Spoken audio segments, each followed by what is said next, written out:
In 2002, Namco released the very first Dead to Rights. It was a blend of both American 80s action cinema with Hong Kong-styled action. The majority of the game was focused on the shooting. The player could utilize a slow-mo dodge to avoid being shot, along with allowing for quick precision to take out all of the enemies. For added effect, there was no reloading, and the player would automatically switch to the next gun with ammo in it. The shooting was frenetic and very fun. Other gameplay elements were seen from fist-fighting situations along with a variety of mini-games.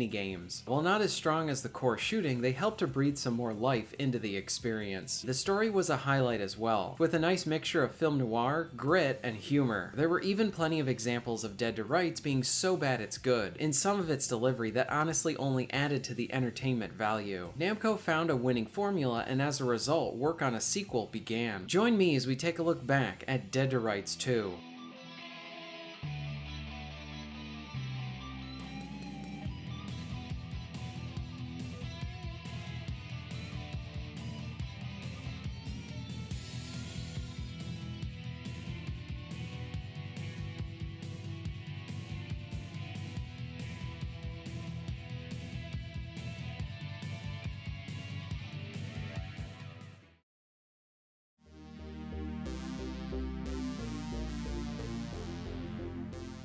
Namco has been publishing video games since the late 70s. They have been responsible for everything from Pac-Man to Galaga, along with Ridge Racer to the Tekken series. Arcade games were in the company's blood, and they were always on the lookout for another new hit. In the early 2000s, Namco created an in-house studio to make a new third-person action-adventure game. Dead to Rights was set to be a crime action thriller, with a large focus on its story being influenced by classic film noir and Hong Kong action flicks. The story would revolve around the main character, Jack Slate, a police officer partnered with his dog, Shadow. While on patrol, he responds to a call where he finds his father murdered. At the same time, Jack gets framed for another murder, and all of this kickstarts the mystery of finding out who killed his father and getting revenge on the people that framed him. The main producer of the project and screenwriter worked on the plot of Dead to Rights for 6 months, and planned out how it would intertwine with the gameplay. The story, world, and characters were important to the developers, and they hoped to have it gel well with the interactive action.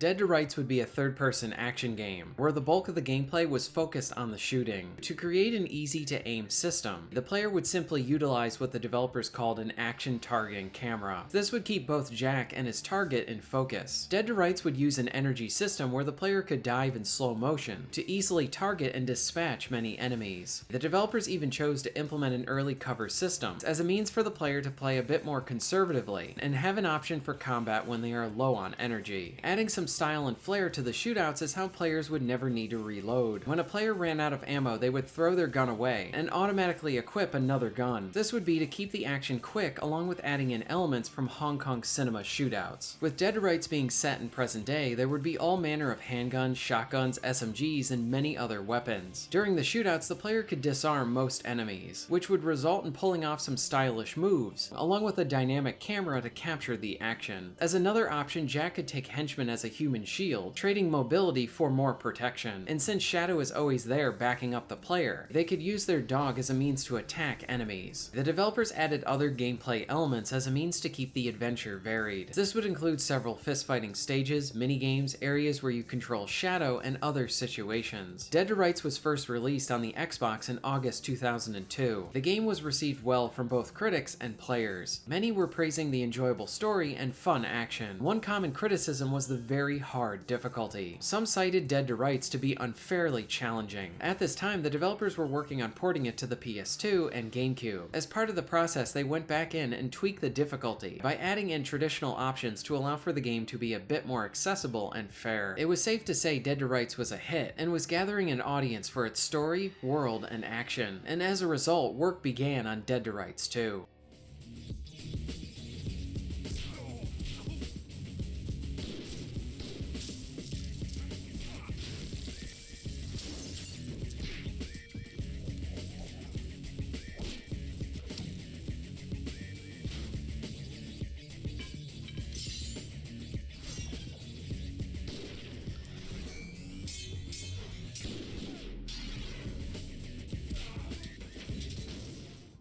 While Namco would still act as a publisher for this sequel, a new developer, Widescreen Games, would be making this new one. Dead to Rights 2 was aiming to have a narrative that was darker and more violent than the first. The story would again feature Jack Slate and his dog Shadow in the starring roles. The narrative would also act as a prequel as Jack takes on a citywide crime syndicate. It all starts when Jack aims to rescue a kidnapped judge, who happened to be a friend of his father. During the journey, the players would encounter all manner of criminals to rescue the judge and find the truth. The developers wanted to maintain the arcade-like feel to the shooting action in the original while adding in some tactical elements. Levels were designed to provide the player with a means to run and gun, along with being able to use various things as cover depending on what the situation called for. For example, if the player is low on energy, they may want to hide to replenish it for a big attack, or maybe they work their way to disarm a foe. The explosions and destruction would see an upgrade as well, with more objects to blow up in the environment that could be used to take out several enemies at once, from cars to motorcycles and explosive barrels. The trade-off is that if the player is too close to them, they will take damage as well. So the player would need to be mindful of anything that can blow up, as they provide a good means to use against your enemies, but the enemies could also use them against you. The shooting itself would see an upgrade from the original. In the first Dead to Rights, players could not turn to readjust in mid-air after committing to a dive. So this meant that if you had two enemies in front of you and one behind you, and dove towards the front, you could easily pick off the two in front of you, but the one in back could never be hit in this dive. In the sequel, the developers allowed Jack to move in a full 360 with each dive, opening up options in a shootout. Disarms were a main feature in the first game and would return in the second. As a means to improve this element, the team wanted to make disarming even more exciting. As such, the developers looked to many of John Woo's films as inspiration, and the sequel would feature 13 new disarms. The fist-fighting situations would be returning, and now they would feature weapon pickups to spice up these encounters. The developers were very aware of the concern of difficulty from the original Xbox version of the first Dead to Rights. As such, Dead to Rights 2 would be more in line with the difficulty of the PS2 version of the first game. The minigames were stated to be returning, but little information is available on what minigames would have been featured here, especially since none of them can be found in the final game. As a means to add more replay value to the overall package, the developers worked to include an arcade mode separate from the campaign, where the player could jump in for a few rounds and see how high they could get their score. This sequel wasn't looking to reinvent the wheel or go in a completely new direction from the original. The developers wanted to take what people liked about the first and provide enhancements and improvements to it. In April 2005, Dead to Rights 2 was released to the world.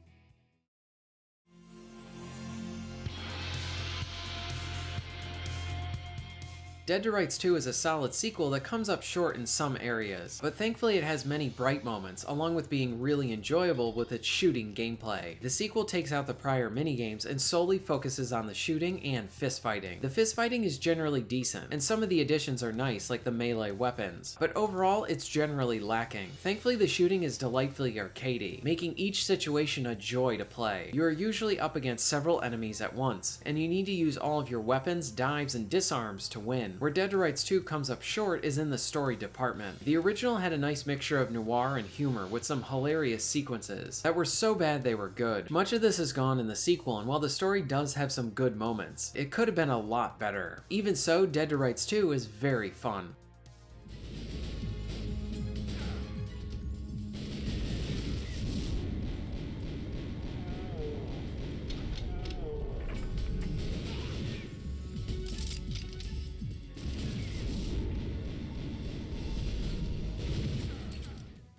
Dead to Rights 2 focuses all of its gameplay on fistfighting and shooting. Let's start out with the best aspect of the gameplay, the shooting. The controls are very pick up and play, from the dives to the lock-on being used for the aiming. The lock-on uses a color system to provide information to the player. For example, if the lock-on is green, then that means you have a clear sight to your enemies, and you will do the maximum amount of damage. This indicates varying degrees of lesser range on your target, and as such you will do less damage. The minute-to-minute action is really good. It is satisfying to shoot people with all of the arcadey sound effects, and it fits nicely with the action. There's some decent impact with plenty of blood, and enemies bouncing around depending on what weapon you are using. You will use everything from handguns, SMGs, shotguns, and plenty more. You have a few explosives that you can use at any time, with the canister returning, and when you throw it, the game will go into slow-mo, allowing you time to really make the most of it. Returning is the cool factor of never needing to reload your guns. Once you are out of ammunition, you toss your guns down and start using something else. What I always liked about this system is how it required the player to use each weapon in your arsenal. This means it promotes trying something new, and then finding the best use of it and adapting on the fly. The best aspect of the shooting are your slow-mo dives. Time will slow to a crawl, and you can quickly pick off many enemies trying to target you. A very nice addition in the sequel is how you can turn a full 360 degrees while in a dive. Diving uses energy, and this is gained back by killing enemies, disarms, and a little bit over time. You will earn a full energy bar back after you perform a disarm. These act like they did in the original, where you hit one button and pull off a stylish takedown, but this cannot be spammed on multiple foes in the same room. Human shields can be taken if you are low on energy and need more protection. While in a shootout, you have some added mobility, like being able to vault over waist-high walls and climbing them too. Cover makes a return and acts as a means for you to play conservatively, especially if you are low on energy. While you will be able to use your energy for dives, you can also use it to command Shadow to attack an enemy, kill them, and steal their weapon to bring it back to you. He can also bring you medkits as well. While the shooting largely feels like the first, but just a bit better, I do appreciate the added mobility and options like being able to turn mid-dive now. One of my favorite things to do is to slow-mo dive from somewhere high and pick off everyone as I come down. Levels range from an adult film production shop, ice rink, back alleys, a bar, an Asian-themed set of levels, and a casino. The locations take you to crime-infested areas, and they are great to shoot through. Bosses are used to bookend some of the areas, and while most of the fights come across as samey as you hammer on a bullet-spongy foe, some are much better than others. I really love the shootout in a bar. There's an onslaught of enemies, and it's a classic location to experience a gunfight in.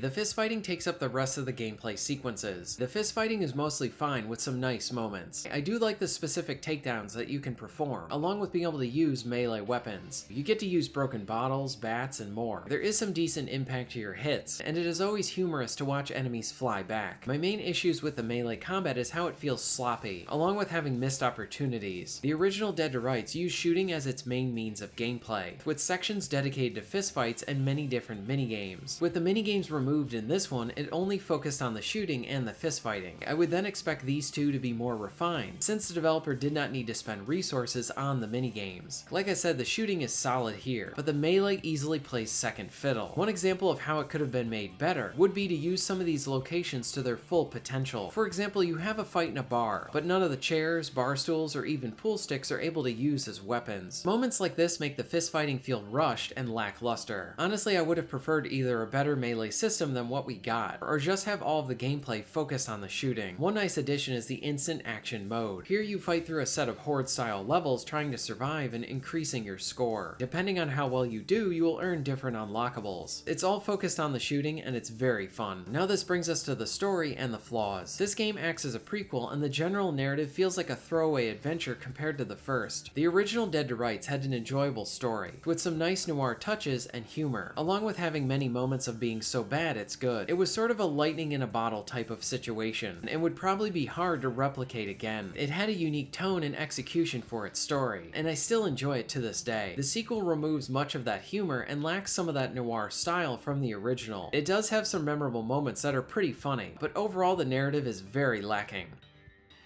There goes another car.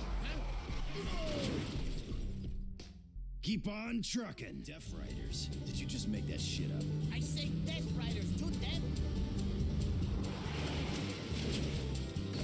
My bike!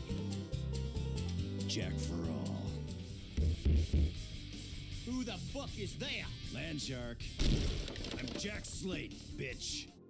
My main issue with the story is that it wastes an opportunity to have a good father and son story, considering that this is a prequel. In the original, Jack's father's death is what kickstarts the main narrative. He is only used as a plot device, and is not given any character development or emotional weight to the event. A prequel could have helped to show and develop a relationship between the two of them, leading to a bittersweet ending. I also miss the original voice actor for consistency, though I do like the new voice actor and he does do a good job. I just wish the original one came back. When it comes to the other flaws, I already mentioned the issues I had with the fist fighting. Other minor things that could have been better would be the lock-on being tighter, as sometimes the game will lock on to someone who is far away, rather than someone who is right in front of you. Also, some of the levels need better health and armor pickup locations. I do have some issues with Dead to Rights, but honestly what saves the game for me is the shooting. It's still a joy to play.